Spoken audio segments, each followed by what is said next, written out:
As you may see from the projections, which were a marvel in themselves to conjure up tonight. Yes, thank you to the toadstool ladies over there for sorting that out, and everyone else over there is doing a marvellous job. Marvellous job. Everyone did a marvellous job, I have to say. So, yes. So anyway, the title of tonight's talk is Modern Day Mesmerism. Oh, a little bit of echo. No. More echo. No. More echo. Joked about it earlier, but no. Yes, more exactly. echo. Yeah.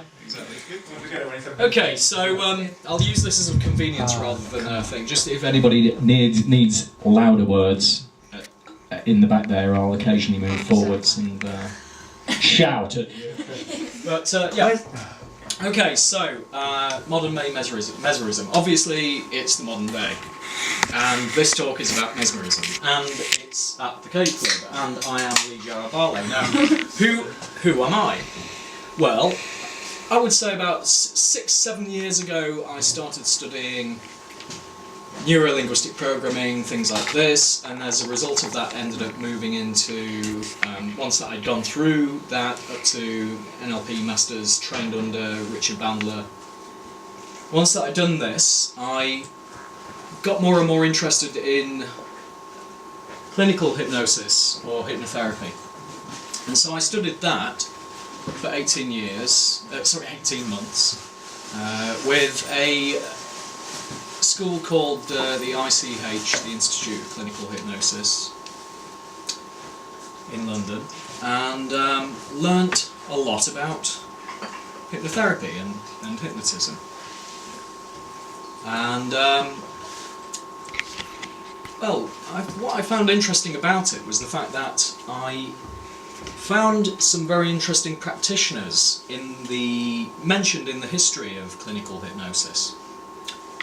And I thought, well, this is really interesting, because some of the most important effects that were being put forward in hypnotism were actually by people who... Slide of Franz Anton Mesmer. This is probably one of the most famous images of Franz Anton Mesmer, hypnotising a subject, and in this particular trance with their eyes open, for example.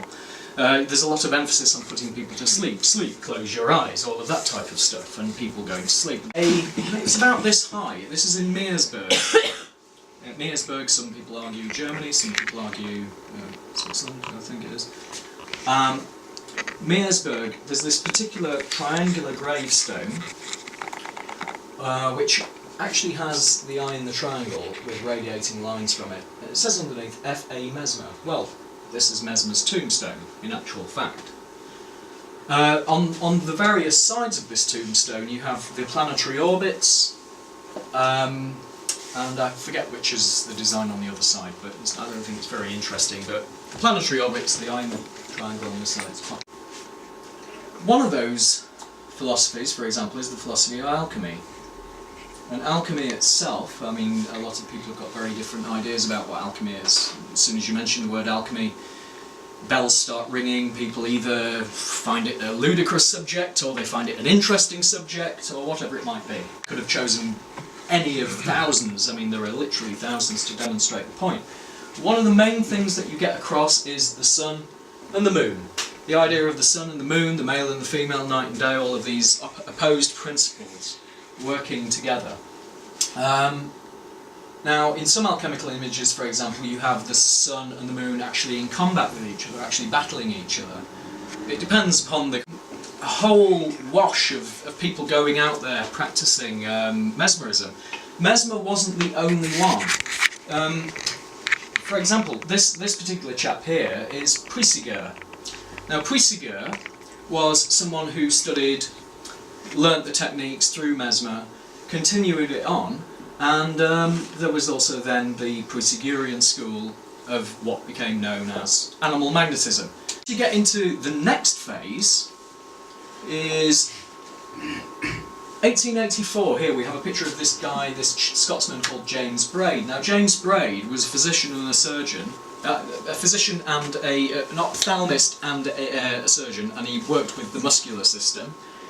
In 1884, he actually made a study of mesmerism, because there was a travelling mesmerist from the continent called Charles Le Fontaine, who came over to England and did lots of demonstrations to show people what mesmerism was. And of course he was working with the old-fashioned, old-school versions of mesmerism, so he was very much into the idea of the universal fluid, and probably in a similar way to what Mesmer himself was. So Jason. Now he had a magazine called The Zoist, and The Zoist was actually specifically dedicated to animal magnetism and the phenomena of animal magnetism, which is, as I've said before, just another version of what we now call mesmerism. James Esdale. Now James Esdale is another interesting one. Sort of, I think it was just before the First World War and during the First World War. He was posted, and when I was studying clinical hypnosis, this particular guy was mentioned as one of the greatest hypnotists of all time. I thought that was really very interesting, but there was nothing really very much mentioned about him. It was just, oh, so there's this guy called Esdale, he was around in Calcutta, and he cured people of what we now call PTSD. In those days, he cured people of shell shock. People were coming in stretchers, they'd had their legs blown off, all sorts of things had happened to them, and he would do certain types of mesmeric practice on them, as animal magnetism on them, and would ultimately send them into convulsion. But as it says here, yeah, the yin-yang, everyone's familiar with the yin-yang. Before we spoke about like the sun and the moon and alchemy and all of that type of stuff, the black and white, the night and the day, all of this type of thing. And the whole idea is that disease comes from imbalance. The imbalance in the human system from the discrepancies of the polarities that should ideally exist in our constitution. But actually, most of the time, they don't. So, a more perfect state of health, one might say, is the harmonisation of the imbalance of the polarities which exist in people. These things may be more enhanced in certain people than they are in other people. Some people are actually in a very good state of balance, and so therefore they feel quite harmonised. So, we start going into the autonomous nervous system, the central nervous system, and the peripheral nervous system. We have, obviously, the brain and the nervous system, the spinal column. As soon as I mentioned balance, someone just sat up there in a yoga posture and decided to prop themselves up and get the spine erect, which just shows exactly what I'm talking about. People who are aware of these things automatically just get themselves aligned, you know, because they're aware that actually they may not have been aligned until that moment that I mentioned it, you know. So the spine, here we go, and the brain, it's interesting. Two halves of the brain, two eyes, two ears, you know, two arms, two legs, and a central column running right up the middle. Most things duplicated through the body, hence an emphasis upon opposites and harmonisation of opposites. So what do we do in mesmerism? We basically work on the harmonisation of opposites. We work on the fact that the opposites exist through the nervous system right from the start. So if there is an imbalance, you can actually start working with one side more than the other. If there's one side which is actually in disequilibrium, you actually work with the opposite side and you bring it into some state of balance. Now, so there we go, we've got all of this stuff here, and that would take a little bit of explaining. So this comes straight from Hermeticism as well. I mean, we have the two sides of the autonomous. To this, we're looking slightly more at the alchemical side of things again. Now, on this particular slide we have this, this quote, the enteric brain, the peripheral nervous system. Now the enteric brain and the peripheral nervous system basically works on the idea that the peripheral nervous system includes the solar plexus. Now the solar plexus, the central point where all the nerve currents spread out from. For example, when people feel fear, when people are in shock, usually they get a little explosion in the centre of their peripheral nervous system, usually in the centre of the solar plexus. There's usually a some kind of a shock that happens here, like a little nervous explosion. Now, the whole idea of the enteric brain is that what you're actually doing with mesmerism is you're actually bringing the person out of their brain into their body. Because most people these days actually experience what they think as reality through most of their mental activities taking place in the brain. There's a lot of information we receive from around us all of the time, which comes through our direct experience, which is to do with our actual sensory experience, which of course is registered by the brain, but it's usually thought that gets in the way of direct experience. So what we constantly try to do with mesmerism is reconnect the individual to their experience of their body and disengage the brain. Now this is where it actually starts to become very interesting in terms of how it works in hypnotic terms, because the brain usually is the thing, the conscious mind is the very thing that hypnotists have through the ages been trying to get rid of. They're trying to get rid of the conscious mind, because the conscious mind is always making judgments about something. Now, okay, for example, for the next 10 seconds, I'm going to ask you all to listen. From now. Go.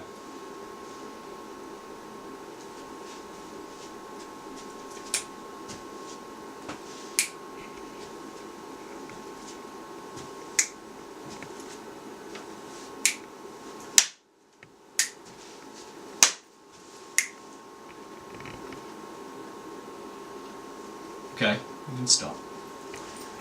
Okay, so you were listening, I assume you were all listening. Now, what did you hear? Projector. Yeah. Projector and clicking. A noise. You heard a projector, and you heard clicking, I heard your footsteps. and you heard footsteps. And the Right. You voices. clicked your fingers 6 times. Yeah. Yeah. The voice in my head. Projector. So everybody, everybody. So everybody heard different things. Yeah. Everyone heard different things. Of course, everybody heard the same thing, but everybody heard different things, right? So everyone was hearing different things. People were hearing the projector. I mean, for example, be honest with yourselves. How many of you heard just the clicking? How many heard just the clicking and the clapping? Right. Yeah? You over there. How many of you heard the projector and very little else? It's stopped now.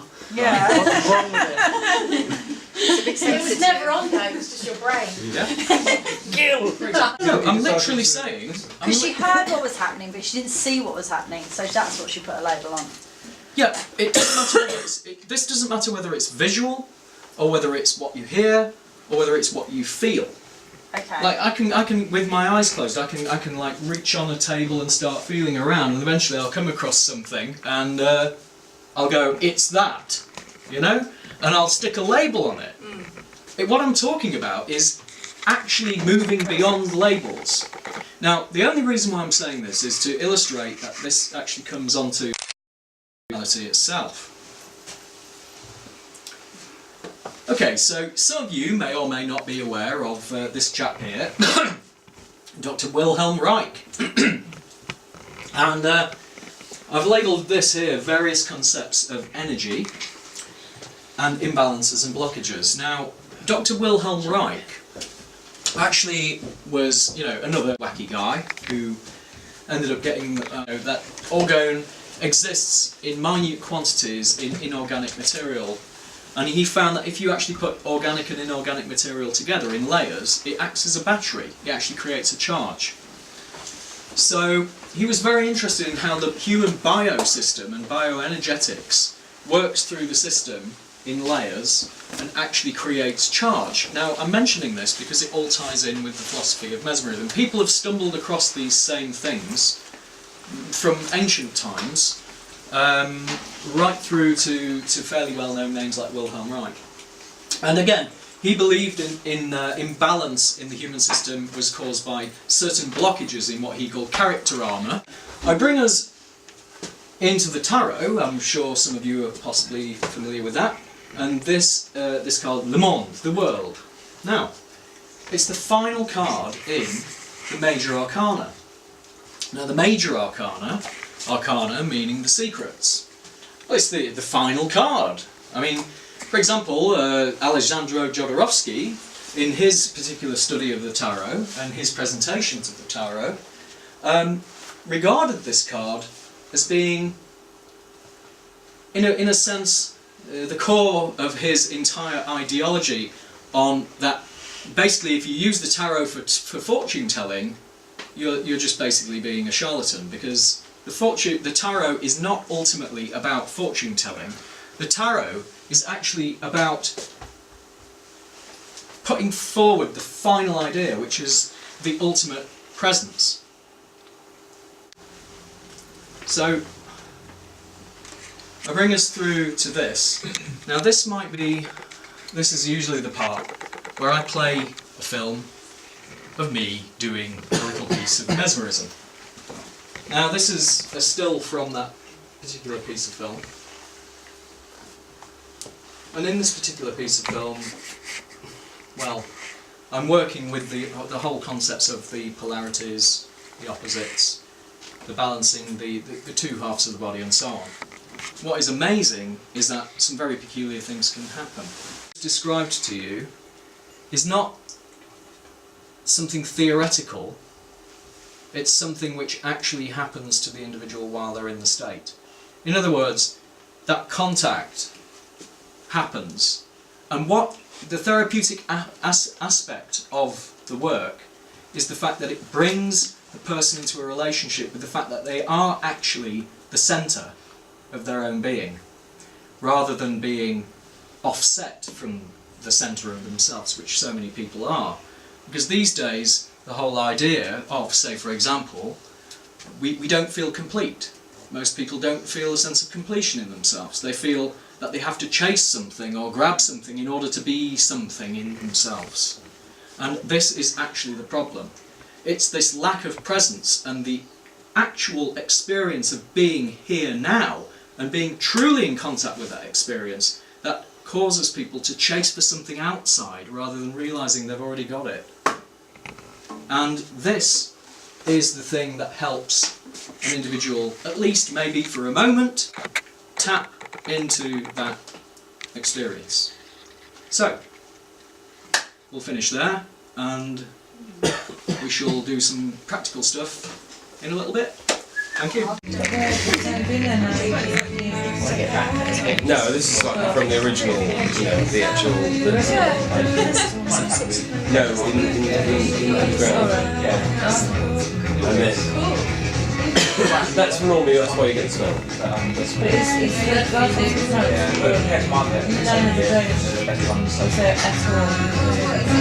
Yeah, but I say it's probably finished. Anyway, that's it. Well, it depends how well it's been put in. Makes me too. One of the eBay I used to buy. Then stocks. It's like another bit. Back at the Yes55. Classic car. It's such a relief. It's not so bad. It's like you need some people like this. It's just not energy or time or whatever, but it's like there's something that's it. Then I finished conservatory. I mean, the thing is, I've already knocked off. Basically, I would have been better off Actually, I can't just say this much. It's literally a whole section. I wouldn't be that much better off. Right. Reminds me of other treatments such as Reiki. That can look like Reiki. Yeah. Are you sure you don't want to proceed? Yeah. You do want to proceed? Yeah. I just Because wanted one of to the best ask you a ways. question. One of as the well. best ways for you to understand is to experience it. Yeah. Yeah. So Try grass. we can do a similar thing. What I'm actually demonstrating here is pretty similar to what I was saying about Esdale. This is Esdale's method, which is more the actual energetic passes. The energetic passes of Esdale can take a reasonable amount of time, to take place, or in some individuals can happen very, very quickly. So with some, like I said, with Esdale it can take 3 hours. With some it can take 10 minutes, 5 minutes. It could even happen instantaneously. So we don't know. So just step a little further so that I can walk around you if I have to. Right. Okay. Okay. So just look here.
Okay. Sorry, I took a long time to come round. I'm like, Took a bit of time to come back round. No, Yeah. I don't want to come round. Okay, right.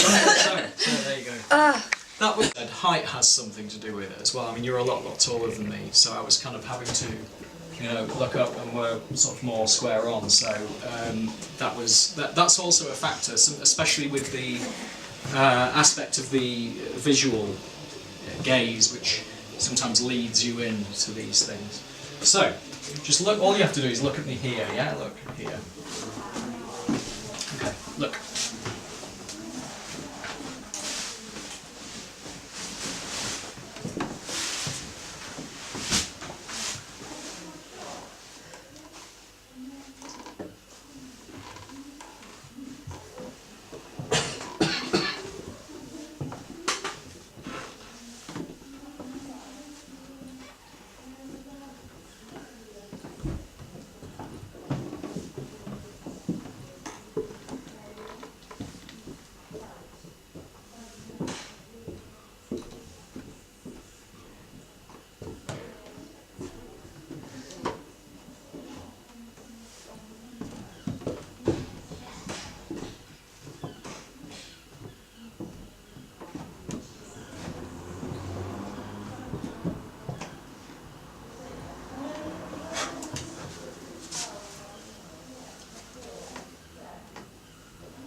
anyone over here, by the way, you may see that his eyes are completely locked.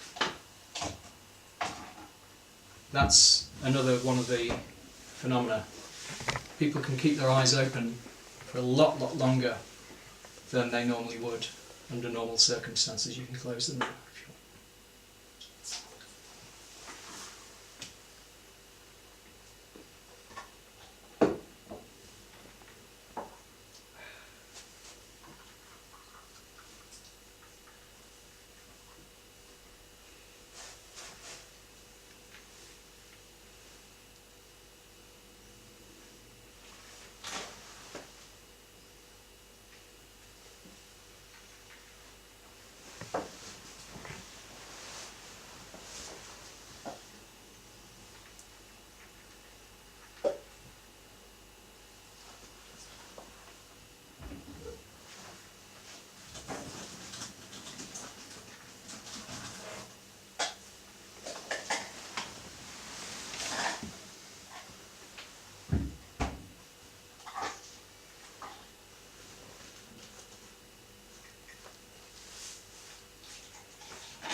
And then I could just go like this, and just walk about like this and say. That's For example, I mean, it's like this is a shape.